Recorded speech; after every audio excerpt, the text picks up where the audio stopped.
Hello everyone, this is Soni and welcome in my class.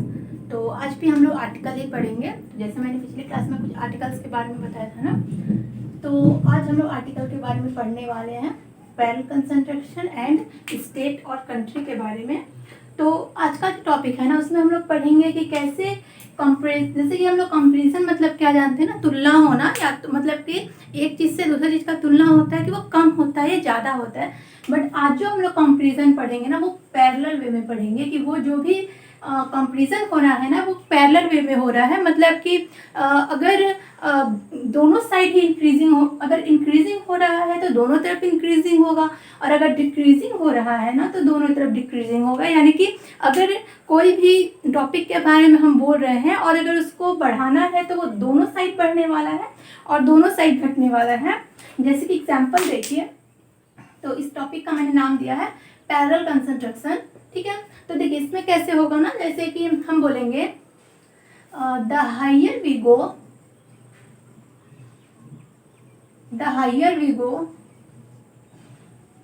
The cooler we feel.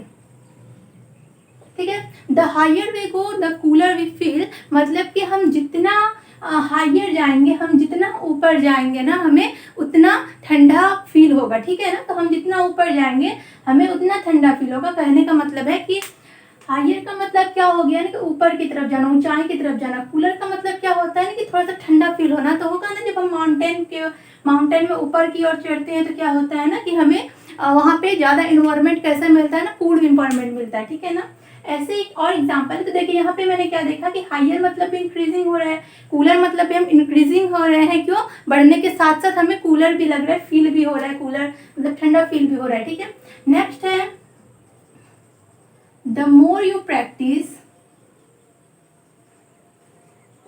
The more you perfect, the more you perfect. मतलब कि आप जितना practice करते हैं आप उतना परफेक्ट बनेंगे। और ये तो सही बात है ना, हमारे डेली लाइफ में ये है ना कि अगर हम किसी चीज़ में मतलब अगर हम उसे रेगुलर करते जा रहे हैं, हम उसमें जितना प्रैक्टिस करते हैं ना, तो हम उसके लिए और उतना परफेक्ट हो जाते हैं। ठीक है, तो the more you practice the more you perfect. तो ऐसा नहीं है कि मोर सिर्फ किसी एडजेक्टिव के आगे ही लगता है, ऐसा नहीं है। जैसे कि एक होता है ना मच मैनी का जो कॉम्परेटिव डिग्री होता है वो मोर होता है, और जो इसका सुपरलेटिव डिग्री होता है वो मोस्ट होता है। ठीक है, अच्छा, मच और मैनी में डिफरेंस क्या है ना, मच जो होता है ना, मच अनकाउंटेबल के लिए यूज होता है, जिसे हम लोग ना गिन नहीं सकते हैं। और जो मैनी है ना, मैनी काउंटेबल के लिए यूज होता है, जिसे हम लोग गिन सकते हैं। ठीक है, तो जैसे कि हम लोग बोलते हैं ना कि जैसे हम किसी को मिस करते हैं, क्या बोलते हैं, I miss you so much. ठीक है, मैं तुम्हें बहुत अधिक याद कर रहा हूँ या फिर कर रही हूँ। तो हम लोग वहाँ पे मच क्यों बोलते हैं ना, क्योंकि देखिए किसी के भी फीलिंग को, किसी के भी इमोशन को हम लोग गिन तो नहीं सकते ना, वो अनकाउंटेबल होता है। देन मैनी, ठीक है, जैसे कि आई हैव मैनी पेन्स, मेरे पास बहुत सारे कलमे, आई हैव मैनी बुक्स। ठीक है, तो ये सब क्या हो गया ना, हम इसे गिन सकते हैं। ठीक है, तो जिसे हम काउंट कर सकते हैं उसे हम लोग मैनी ही बोलेंगे, और जिसे काउंट नहीं कर सकते उसके लिए हम लोग मच यूज करेंगे। ठीक है ना, ऐसा नहीं है, फ्यू भी यूज होता है और लिटिल भी यूज होता है। तो जैसे जैसे आगे पढ़ेंगे ना, वैसे वैसे सबको क्लियर करते जाएंगे। तो मच मैनी क्या होता है, मच मैनी पॉजिटिव डिग्री हो गया, मोर कंपेरेटिव डिग्री हो गया, and then most superlative degree हो गया। तो the more you practice the more perfect, यानी कि आप जितना प्रैक्टिस करते हैं आप उतना परफेक्ट बनते हैं। देन हो गया कि the greater is the demand, the greater is the demand, sorry, the higher is the price, the higher is the price। यानी कि डिमांड जितना बढ़ेगा ना, उसका मूल्य भी उतना बढ़ेगा, उसका प्राइस भी उतना बढ़ेगा। तो डिमांड जितना बढ़ेगा उसका प्राइस भी उतना बढ़ेगा।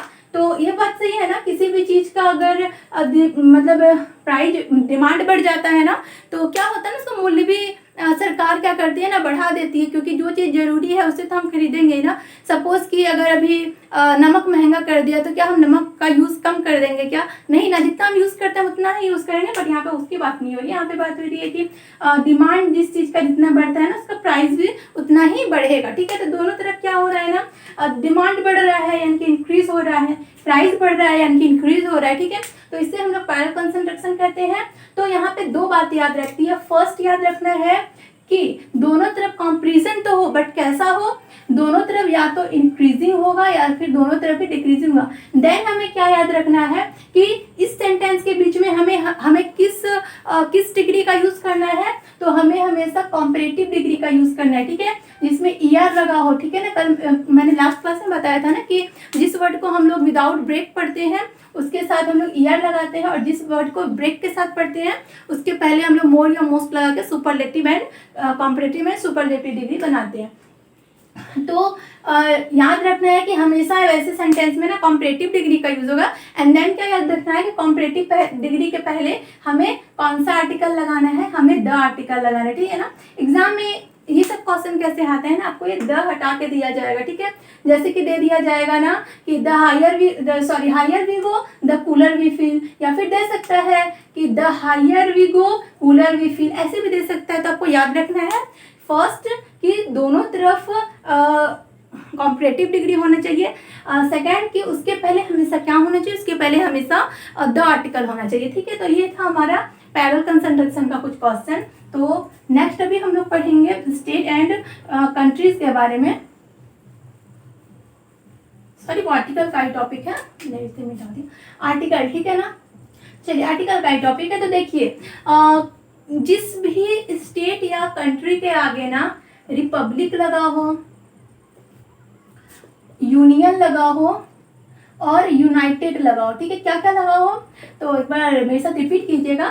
जिस भी स्टेट या कंट्री के साथ क्या लगा हो, रिपब्लिक लगा हो, यूनियन लगा हो और यूनाइटेड लगा हो ना, तो वैसे स्टेट या कंट्री के पहले हम लोग द आर्टिकल का यूज करें। तो देखिए यहाँ पे जैसे कि हम बोलेंगे रिपब्लिक ऑफ इंडिया, ठीक है, रिपब्लिक ये यू है, रिपब्लिक ऑफ इंडिया, ठीक है, यानी कि क्या हो गया, गणतंत्र भारत, ठीक है। तो इसके आगे हम क्या लगाएंगे ना, द लगाएंगे, ठीक है। बट जब इंडिया रहेगा तो इसके आगे हम लोग क्या आर्टिकल लगाएंगे क्या, नहीं, हम लोग सिर्फ इंडिया के आगे आर्टिकल नहीं लगा सकते हैं। इंडिया के आगे आर्टिकल कब लगेगा, जब इंडिया के साथ रिपब्लिक ज्वाइंट रहेगा। बट ऐसा नहीं है कि हम सबके साथ रिपब्लिक लगा देंगे। रिपब्लिक ऑफ इंडिया बोला जाता है क्योंकि हमारा इंडिया क्या है, हमारा इंडिया रिपब्लिक है ना, गणतंत्र इंडिया है, ठीक है। तो इसीलिए इंडिया के आगे रिपब्लिक लगाया जाता है। ऐसा नहीं कि हम किसी भी स्टेट या कंट्री के आगे में रिपब्लिक लगा देंगे, ऐसा नहीं करना, ठीक है। तो सिर्फ इंडिया रहेगा तो हम उसके आगे कोई भी आर्टिकल नहीं लगाएंगे, ठीक है, नो आर्टिकल। तो जैसे कि और क्या हो जाएगा, देन होगा यूएसए, ठीक है, यूएसए हो जाएगा, ठीक है। तो इसका क्या हो जाएगा, इसके आगे द लगेगा। इस यू का मतलब क्या होता है, इस यू का मतलब यूनाइटेड होता है, ठीक है। देन यूएसएसआर, इसे हम लोग रसिया भी बोलते हैं, ठीक है, रसिया। तो इसके आगे भी क्या लगेगा, इसके आगे भी द लगेगा, क्यों, क्योंकि ये जो यू है, ये यू का मतलब क्या होता है, यहाँ पे यूनाइटेड होता है। देन यूके, यूनाइटेड किंगडम, ठीक है, इसके आगे भी यहाँ पे द आर्टिकल लगेगा, क्यों, क्योंकि यहाँ पे यू है, यू का मतलब यहाँ पे यूनाइटेड होता है, ठीक है। देन चेक गणराज्य, ठीक है, चेक गणराज्य, ठीक है, चेक रिपब्लिक, इंग्लिश में से चेक रिपब्लिक बोला जाता है और हिंदी में से ही हम लोग चेक गणराज्य बोलते हैं। तो इसके आगे भी हम लोग क्या लगाएंगे, द आर्टिकल लगाएंगे, क्यों, क्योंकि यहाँ पे रिपब्लिक है। तो यहाँ से मैंने क्या जाना कि जिस भी स्टेट और कंट्री के आगे रिपब्लिक, यूनियन और यूनाइटेड लगेगा, उसके सिर्फ कंट्री, तो उसके आगे हम लोग क्या लगाएंगे ना, द लगाएंगे, ठीक है, द आर्टिकल लगाएंगे। बट कुछ ऐसे एक्सेप्शंस है जिसके आगे ना रिपब्लिक, यूनियन और यूनाइटेड कुछ भी ना होते हुए भी उसके आगे ना द आर्टिकल लगता है। तो ऐसे ना 5 एक्सेप्शंस है, ठीक है। तो पहले ऐसे हम लोग देख लेते हैं फिर से। तो जिसके भी आगे क्या लगा हो, रिपब्लिक, यूनियन, यूनाइटेड, उसके आगे हम लोग कौन सा आर्टिकल लगाते हैं, उसके आगे हम लोग द आर्टिकल लगाते हैं। कभी भी आपको सेंटेंस में ये सारे कंट्रीज मिल जाए ना, तो हम लोग कंट्री स्टेट मिल जाए ना, तो हम लोग क्या करेंगे ना, उसके आगे में हमेशा द आर्टिकल का यूज करेंगे, ठीक है। और अगर उसके आगे में आर्टिकल ना हो तो वो इरर कहलाएगा, ठीक है। तो नेक्स्ट हम लोग देखिए ऐसे 5 एक्सेप्शंस, ऐसे 5 एक्सेप्शंस हैं जिसके आगे ना तो रिपब्लिक होता है, ना यूनाइटेड होता है और ना ही यूनियन होता है, फिर भी हम उसके आगे ना द आर्टिकल लगाते हैं। तो देखिए वो 5 क्या क्या है। तो पहला है हमारा पंजाब। पंजाब हमेशा द आर्टिकल के साथ आता है, ठीक है। I live in India but I live in the Punjab, ठीक है। तो पंजाब के आगे द आर्टिकल लगेगा, ठीक है। देन नीदरलैंड, नीदरलैंड के आगे भी ना हम लोग द आर्टिकल लगाते हैं, ठीक है। देन वेस्ट इंडीज, ठीक है। वेस्ट इंडीज, अच्छा एक ना इसे मार्क करके भी रखिए, इसके बारे में भी हम लोग नेक्स्ट वीडियो में कुछ पढ़ेंगे भी, जिससे आपका और क्लियर हो जाएगा, ठीक है। अच्छा वेस्ट इंडीज के आगे भी द आर्टिकल लगता है, ठीक है, वेस्ट इंडीज के आगे भी द आर्टिकल लगता है।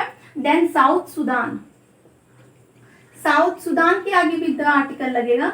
देन कांगो, कांगो के आगे भी हम लोग द आर्टिकल लगाते हैं, ठीक है। तो 5 हो गया ना, 1 2 3 4 5। तो Punjab, Netherlands, West Indies, South Sudan and Congo के आगे हम लोग द आर्टिकल लगाते हैं। और इसके अलावा कोई भी स्टेट और कंट्री के आगे में द आर्टिकल नहीं लगता है। तो यहाँ से हमने क्या क्या सीखा, एक मैंने पैरेलल कंस्ट्रक्शन के बारे में बताया कि वो साथ में इंक्रीज होगा और साथ में डिक्रीज होगा। देन हमने क्या पढ़ा, अगर जिस भी स्टेट कंट्री का अगर रिपब्लिक, यूनियन और यूनाइटेड रहेगा उसके आगे हम लोग क्या लगाते हैं, उसके आगे हम लोग द आर्टिकल लगाते हैं। देन हमने क्या पढ़ा कि 5 ऐसे एक्सेप्शंस हैं जिसके आगे हम लोग क्या लगाते हैं, द आर्टिकल लगाते हैं। तो वो क्या है, Punjab, Netherlands, West Indies, South Sudan and Congo, ठीक है। तो आज का हमारा ये टॉपिक रहेगा। कल के वीडियो में हम लोग पढ़ेंगे डायरेक्शन के बारे में, कि डायरेक्शन के बारे में कहाँ कहाँ उसके आगे आर्टिकल लगता है, किस कंडीशन में नहीं लगता है, किस कंडीशन में लगता है, ठीक है। तो अगर आपको वीडियो अच्छा लगा तो वीडियो में को शेयर कीजिए, लाइक कीजिए, सब्सक्राइब कीजिए और मेरे चैनल के साथ जुड़े रहिए। Thank you for watching.